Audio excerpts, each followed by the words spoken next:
It was Monday night and nearly 8:30. I'd spent the night working on a project, which still needed much more work, in my home office. I was done for the night, so I walked into the dark kitchen, opened the fridge, and took out a favorite Indian pale ale. As I looked out of the kitchen window, I was able to see Joy curled up on our outdoor couch, which was located beside the fire pit and pool. She was tucked into a corner, with her feet folded under her bottom, and talking on her cell phone.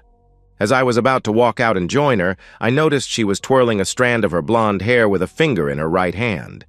It was a gesture that I knew, well, because she'd absent-mindedly twirl her hair whenever we had love talks. Without a doubt, it was an unconscious habit that I'd admired since we met nearly 30 years ago. I'd come to realize that the gesture wasn't sexual. It was much more special than that. During our decades together, I'd come to think of her habit as soulful.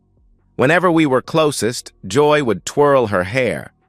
I frequently traveled for business and would call home nightly. When the kids were young, I'd gladly spend an hour on the phone as it was passed between my loving wife and kids. There were many times when I knew Joy was twirling her hair with a finger of her right hand as we talked. The thought always made me warm inside and made the lonely nights away from home bearable. I continued to watch Joy through the window as she smiled and occasionally laughed. As I watched, there were times I could tell that Joy was flirting. She was too far away to see the familiar twinkle in her eyes, but I knew it was there. I noticed how comfortable she was as she talked and continued to twirl her hair. She was so radiant. She glowed. My normally quick mind went numb as I realized my wife was talking to someone special. Someone too special. I watched for almost 45 grueling minutes as my wife had a secret love talk with someone else. After the call had finally ended, I watched as a dreamy smile appeared at the corners of her mouth. I was in a deep, aching trance when I went into our family room, turned on the TV, and watched the local baseball team in action as Joy eventually made her way into the house. When she saw me sitting alone in the family room, she asked, "How long have you been done with your work?" "A while," I replied. "Why didn't you join me in the backyard?" she questioned. "You were on the phone, so I didn't want to interrupt." "Oh, for heaven's sake, I was talking to Steve. We were making some decisions concerning the Phillips account," she answered. "Like I said, I didn't want to interrupt." I hadn't taken my eyes off of the game while we talked, but I felt Joy's eyes trying to bore a hole into me. Joy soon moved to the kitchen but came back a minute later with a fresh glass of wine. She sat at the edge of the couch, which was immediately to the right of my recliner, and asked, "What's the score?" she asked. "I don't have a clue." Joy chuckled. "Do you at least know who the Sox are playing?" she asked. "The Blue Jays." We watched the game for half of an inning before they went to a commercial break. That was Joy's cue to resume talking. "Let's have the kids over for a barbecue on Saturday," she asked. "Sounds good," I answered. Joy spent the next few minutes in a very one-sided conversation until she asked, "Chris, what's wrong?" she questioned. "Nothing." "You aren't saying much tonight. That's not like you," she asked. "I have a lot on my mind," I answered. "Is there anything you'd like to talk about?" she asked. "No," I replied. The quiet lasted for a full inning. When a commercial break started, Joy jumped up from the couch and, with practiced ease, pulled her blue V-neck t-shirt over her head. She had a huge grin on her face as she offered, "How about turning off the TV and meeting me upstairs? I'm sure I can work your stress away." "No thanks, Joy. I'm not in the mood tonight," I answered. Her grin got bigger as she reached between my legs. "Come on, big boy, Mama needs you," she echoed. I looked into Joy's eyes. "What don't you understand about I'm not in the mood tonight?" I roared. "What the hell's the matter with you? I'm only trying to be nice," she answered. "Joy, you turn me down for intimacy at least twice a week. If I turn you down once a year, you whine like a 4-year-old. Grow up and leave me alone," I replied angrily. If looks could kill, I would have been an overcooked pork loin. Joy gave me a disgusted look before she turned and left the room. For the first time during our marriage, I slept in the guest room. Well, I laid on the guest room bed. And I planned. When the bedroom clock read 3 o'clock in the morning, I knew it'd be less than worthless to remain in bed. So, I got up, showered in the kids' old bathroom, and sneaked into the master bedroom for my clothes. The first part of my plan was easy. Before leaving for work, I downloaded a tracker app into Joy's personal and business phones and synced them to my laptop and iPhone. I arrived at work with 2 large Dunkin' Donut coffees and a sleep-deprived headache. Surprisingly, it was a fairly productive day. It was imperative that I put the finishing touches on my presentation before leaving early the next morning for a quick 2-day trip. Tuesday night was more than a bit frosty at home. I slept in my bed, but there was very little talk and no intimacy. I left the house early the next morning for the second day in a row. But that time, I went to the airport for a 7:20 flight. Wednesday afternoon was productive, and I was able to close the gap on several key points with our client. I was confident I'd leave with a signed contract the following morning. I'd checked Joy's location every few hours and was relieved that she was either at home or work. But at the same time, I knew, in my gut, Joy was having an affair. That night, I ate an early dinner at the Marriott Lounge before checking on Joy's location. Again, at 7:30, she was somewhere new. Joy was at an address in an upscale neighborhood located in a town several miles from our home, her boss's home. It appeared that she'd stayed Tuesday night and drove to work from Steve's home the next morning. The next few months were stressful, but surprisingly quick. As we survived at home, Joy tried to aggressively worm her way back into my good graces. I was pleasant and non-confrontational, but I kept my distance. The few times we did have love, it was simply functional. It's always good to get your rocks off. By tracking Joy, I'd learned that she'd confined her affair to times when I'd traveled. After my second business trip, I installed 4 video cameras around our home, 1 each in the kitchen, family room, guest room, and master bedroom. The only thing I learned was that after I left the house for a trip, Joy would pack enough clothes to stay at Steve's home for the duration of my trip.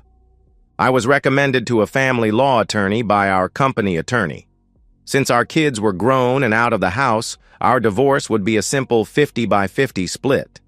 Though it was doubtful a private investigator would be able to get any video or pictures because we couldn't invade the privacy of Steve Miller's home, it was recommended that I hire a private investigator to document Joy's living arrangements while I was out of town. However, as smart as cheaters might think they are, most do stupid things. My private investigator discovered that Joy and Steve enjoyed intimacy outside in his secluded backyard.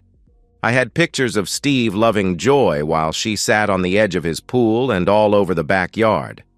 I had many photos of my cheating wife doing things whitey him that she won't do for me.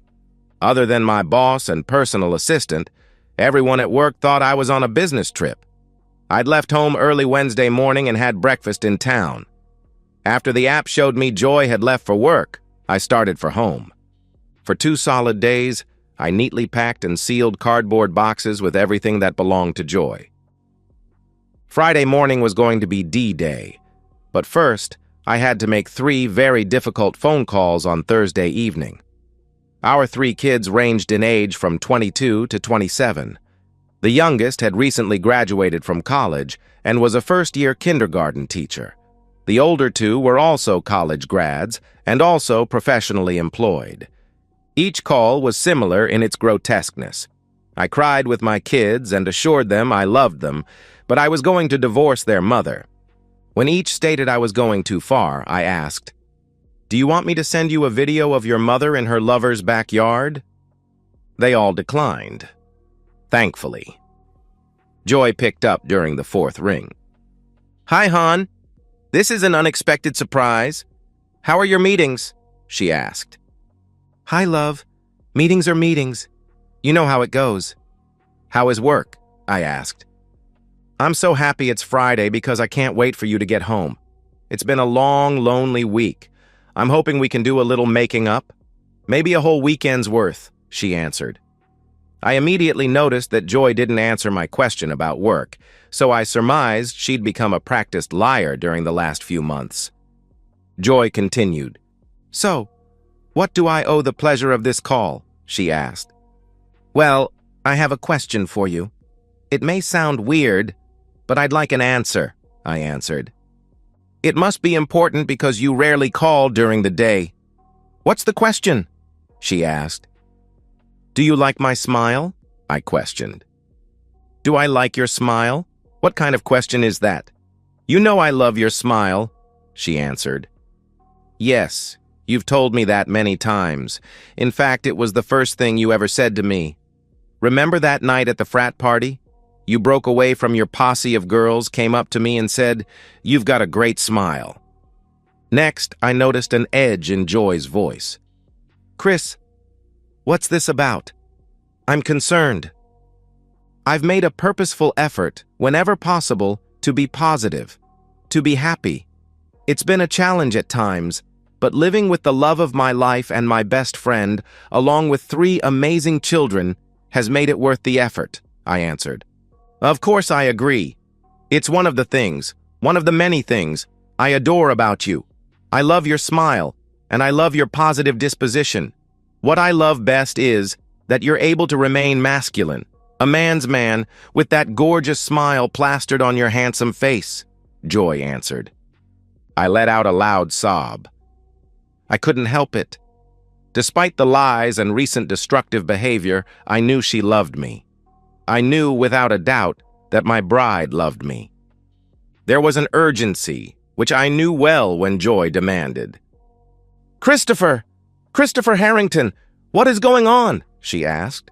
After I didn't immediately answer, Joy pleaded, "Please, tell me. I want to help. What's happened?" The love and concern in her voice were real. She loved me as much as she ever had, and that's what made what I was about to do so difficult. "It's just, I'm not sure if I'll ever smile again." Tick-tock, tick-tock. I counted 20 seconds. I'm sure Joy had a million jumbled thoughts rolling around in her head. But as the seconds passed, I suspected she slowly came to the logical conclusion that I might know. "You're scaring me, Chris. Please, talk to me," she pleaded. "Unfortunately, Joy, too much damage has occurred, so therefore, it's far too late to talk," I replied. "Don't say that, honey. Don't say it and never think it. It's never too late for us to talk." "But it is too late. Any talk, any discussion has to be based on love, trust, and respect. I know you love me, Joy. I know it. And I love you too. And I always will. That's what makes this so hard, but I no longer trust you. And I know you don't respect me." Joy started to speak, but I talked over her. "You can't possibly respect me." With an edge in my voice, I said, "Joy, come to the front living room window. Come to the—" "Christopher, what are you talking about?" she asked. I repeated, "Joy, I asked you to come to the front living room window." Joy started. "I don't—" "Joy, get up from the poolside lounge chair, walk through the back door into Steve's kitchen, and walk through the house until you get to the front living room window." I heard Joy's screams of disbelief. "Oh, God! Oh, no! He knows, Steve! Oh, God! Chris knows!" I waited until I saw Joy's presence through the window. She was standing next to a second person, who I assumed was Steve Miller, her lover, her boss, the house owner, and the managing partner of Patterson, Miller & Lewis, an accounting firm. Because of the sun's glare on the window, it was impossible for me to see much more than movement and shadows. I was about 75 feet down his long driveway, so I was sure they easily saw me standing in the open floor-to-ceiling back door of a small U-Haul box truck. I'd opened it before I called Joy. When Joy and Steve were in place, I jumped back into the truck's cab, shifted into reverse, and pressed down on the accelerator. The truck lurched backward and then gained momentum. As I approached the large turnaround area at the front of the house, I jammed on the brakes. All of Joy's clothes, accessories, possessions, and treasures, which I'd spent 2 days neatly packing in 48 large cardboard boxes, flew out of the back of the truck and rolled over Steve's driveway and lawn. After shifting the transmission into park, I jumped from the truck and surveyed the mess. The lighter boxes, with clothes, remained somewhat intact and would be easy to clean up. However, the heavier boxes, such as the two with Joy's great-grandmother's china, were destroyed. Pieces from the 18-place settings were broken and scattered all over the driveway. Joy and Steve had moved from the living room to the front step of the house. Joy was wearing the bikini I had bought her for our 25th anniversary cruise only 2 years prior. Although she still had a stunning body, she wouldn't wear the thong bottom during the cruise. She only wore it while sunning in the privacy of our backyard pool area, and for Steve was covered with a robe. Joy looked on in horror. She'd covered her open-mouthed face with her hands, and she was breathing heavily. Steve was usually an alpha, but that morning he looked far less intimidating. They hadn't noticed the strange car parked next to Joy's Mercedes SUV. The process server jumped from her car and, within a few steps, was standing in front of them. As she handed Joy a large, yellow, legal-size envelope, she announced, "Joy Harrington, you are served." Then, she used her iPhone to take a picture of Joy before pivoting towards Steve. "Stephen Miller, you and Patterson, Miller, and Lewis are served." She handed Steve a similar envelope, took a picture of him, returned to her car, and took off. No one moved or said anything for a few moments. I considered jumping into the U-Haul and leaving, but decided to say a few more words. Although I knew, without a doubt, Joy would fight any divorce proceedings to the bitter end, I wanted her to be aware of my state of mind. I called out over the many feet that separated us. At a minimum, I hope we can all agree that I deserve better than a lying, cheating woman for a wife. Joy groaned before, after a few more beats, I continued. "Steve, call my attorney and make a very, very generous offer, or I'll do my best to destroy you and your firm. Joy, just sign the papers. We're through." I turned, jumped into the truck, and lumbered out of her life. And so, we've reached the end of today's story. Was it what you expected, or did it take a twist you didn't see coming? I'm curious to hear your thoughts. Share them in the comments below, and let's get a conversation going. If this story kept you hooked, make sure to hit that like button. And if you're new here or just haven't subscribed yet, now's the perfect time to join our community. I bring you fresh, captivating stories every day, so click that subscribe button and turn on notifications so you never miss out. Thanks for watching, and I'll see you in the next one.